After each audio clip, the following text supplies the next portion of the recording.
According to Erickson, what is the primary task of adolescent? Would this be letter A, to establish trust? Letter B, to search for his identity? Letter C, to be more intimate with others? Or letter D, to establish integrity? What is this?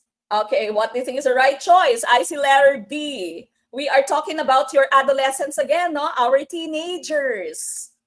Diba? Tayong lahat halos, no? Nagkaroon ng rebel teenage years. Kayo rin ba? Baka ako lang. Of course, letter B ang ating tumpak na choice, okay? Kung hindi nyo pa po napapanood itong video natin, no, lahat po halos ng ating mga theories, educational theories ay na-discuss ko dyan. And so make sure that you see, no, that you watch this video, ating pong YouTube channel. Remember the different stages, no, of Erik Erikson psychosocial theory, no? Meron tayong 8 stages. At according to him, sa kada age bracket, no, meron tayong mga pinagdadaanan, di ba? So, during infancy, you have trust versus mistrust. Early childhood is autonomy or freedom, no? Autonomy versus shame and doubt. Initiative versus guilt for preschool.